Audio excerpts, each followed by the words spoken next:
ಕೆಲವು ದಿವಸಗಳ ಹಿಂದೆ ಕಿತ್ತಳೆ ಹಣ್ಣಿನ ಸಿಪ್ಪೆಯನ್ನ ಬಳಸ್ಕೊಂಡು ಅತ್ತೆ ಒಂದು ರೆಸಿಪಿಯನ್ನ ಮಾಡಿ ತೋರಿಸಿದ್ರು.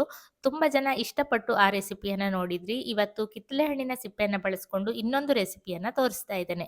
ತಿನ್ಲಿಕ್ಕೆ ತುಂಬಾನೇ ರುಚಿಕರವಾಗಿರ್ತದೆ, ಮಾಡೋದು ಕೂಡ ತುಂಬಾನೇ ಸುಲಭ. ಹಾಗಾದ್ರೆ ಈ ರೆಸಿಪಿಯನ್ನ ಯಾವ ರೀತಿಯಾಗಿ ಮಾಡೋದಂತ ಇವತ್ತಿನ ವಿಡಿಯೋದಲ್ಲಿ ನೋಡೋಣ ಬನ್ನಿ. ನಮಸ್ಕಾರ, ನಾನು ಪವಿತ್ರ ಭಾಗವತ್. ಮಿಸೆಸ್ ಭಾಗವತ್ ಚಾನಲ್ಗೆ ನಿಮ್ಮೆಲ್ಲರಿಗೂ ಪ್ರೀತಿಯ ಸ್ವಾಗತ. ಚೆನ್ನಾಗಿ ಹಣ್ಣಾಗಿರುವ ಕಿತ್ತಳೆ ಹಣ್ಣಿನ ಸಿಪ್ಪೆಯನ್ನ ತಗೊಂಡಿದ್ದೇನೆ. ಈಗಾಗಲೇ ಹಣ್ಣನ್ನ ತೊಳೆದು ಹಣ್ಣೆಲ್ಲ ತಿಂದಾಗಿದೆ. ಸಿಪ್ಪೆಯನ್ನ ನಾನಿಲ್ಲಿ ಈ ರೆಸಿಪಿಯನ್ನ ಮಾಡಲಿಕ್ಕೆ ಬಳಸ್ತಾ ಇದ್ದೇನೆ. ಈ ರೀತಿ ಚಿಕ್ಕದಾಗಿ ಕಟ್ ಮಾಡ್ಕೊಳ್ಬೇಕು. ಕಿತ್ತಳೆ ಹಣ್ಣಿನ ಸಿಪ್ಪೆಯಲ್ಲಿ ಹೇರಳವಾಗಿ ವಿಟಮಿನ್ ಸಿ ಇರ್ತದೆ, ಹಾಗೆ ಫೈಬರ್ ಕಂಟೆಂಟ್ ಕೂಡ ಇರ್ತದೆ. ನಮ್ಮ ಚರ್ಮಕ್ಕೆ ಈ ಒಂದು ರೆಸಿಪಿಯನ್ನ ಮಾಡಿ ಊಟ ಮಾಡೋದು ತುಂಬಾನೇ ಒಳ್ಳೆಯದು.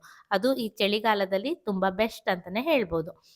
ನಂತರ ನಾನಿಲ್ಲಿ 2 ಲಿಂಬೆಹಣ್ಣಿನ ಗಾತ್ರದಷ್ಟು ಹುಣಸೆ ಹಣ್ಣನ್ನ ನೆನೆಸಿ ಇಟ್ಕೊಂಡಿದ್ದೇನೆ. ಬಿಸಿ ನೀರನ್ನು ಹಾಕಿ ನೆನೆಸಿ ಇಟ್ಕೊಂಡಿದ್ದೇನೆ.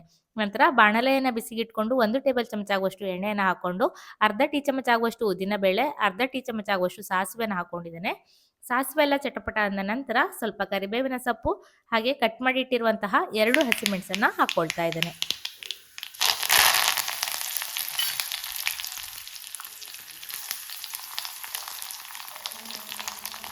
ಸ್ವಲ್ಪ ಒಗ್ಗರಣೆಯನ್ನು ಬಾಡಿಸ್ಕೊಂಡು ಈಗಾಗಲೇ ಕಟ್ ಮಾಡಿ ಇಟ್ಟಿರುವಂತಹ ಕಿತ್ತಳೆ ಹಣ್ಣಿನ ಸಿಪ್ಪೆಯನ್ನು ಹಾಕ್ಕೊಳ್ತಾ ಇದ್ದೇನೆ. ಅರ್ಧ ಕಪ್ ಆಗುವಷ್ಟಿದೆ. ನಾವು ಕಿತ್ತಳೆ ಹಣ್ಣಿನ ಸಿಪ್ಪೆಯನ್ನು ಎಷ್ಟು ಬಳಸ್ತೇವೆ ಅಷ್ಟೇ ಪ್ರಮಾಣದಲ್ಲಿ ಹುಣಸೆ ಹಣ್ಣಿನ ರಸವನ್ನು ಹಾಕ್ಕೊಳ್ಬೇಕು. ಆಗ ಅದರ ಕಹಿಯ ಅಂಶ ಕೂಡ ಕಡಿಮೆ ಆಗ್ತದೆ, ತಿನ್ನಲಿಕ್ಕೂ ಕೂಡ ತುಂಬಾ ರುಚಿಕರವಾಗಿರ್ತದೆ.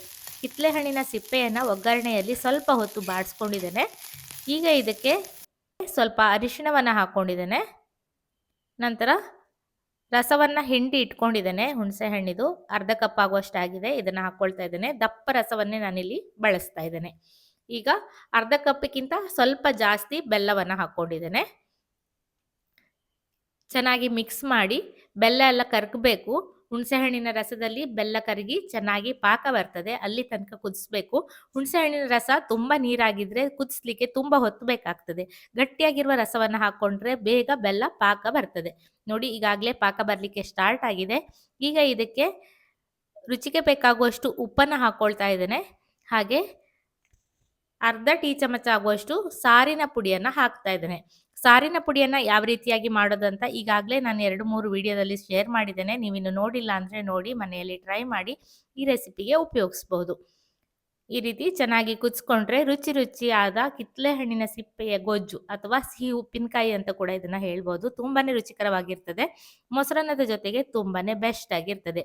ಖಂಡಿತ ಟ್ರೈ ಮಾಡಿ ನೋಡಿ. ಇವತ್ತಿನ ವಿಡಿಯೋ ಇಷ್ಟ ಆದರೆ ಲೈಕ್ ಮಾಡಿ, ಶೇರ್ ಮಾಡಿ, ಅನಿಸಿಕೆಯನ್ನು ಕಮೆಂಟಲ್ಲಿ ತಿಳಿಸಿ. ಹಾಗೆ ಚಾನಲನ್ನು ಸಬ್ಸ್ಕ್ರೈಬ್ ಮಾಡಿಕೊಂಡು ಸಪೋರ್ಟ್ ಮಾಡಿ ಅಂತ ಕೇಳ್ಕೊಳ್ತೇನೆ. ಈಗಾಗಲೇ ಹಲವಾರು ರೆಸಿಪಿಗಳನ್ನು ಶೇರ್ ಮಾಡಿದ್ದೇನೆ. ಆ ರೆಸಿಪಿಗಳನ್ನು ನೋಡಿ. ಇನ್ನೂ ಹೊಸ ಹೊಸ ರೆಸಿಪಿಗಳೊಂದಿಗೆ ಬರ್ತಾ ಇರ್ತೇನೆ. ಮತ್ತೊಂದು ವಿಡಿಯೋದಲ್ಲಿ ಸಿಗ್ತೇನೆ. ಅಲ್ಲಿಯವರೆಗೂ ನಮಸ್ಕಾರ.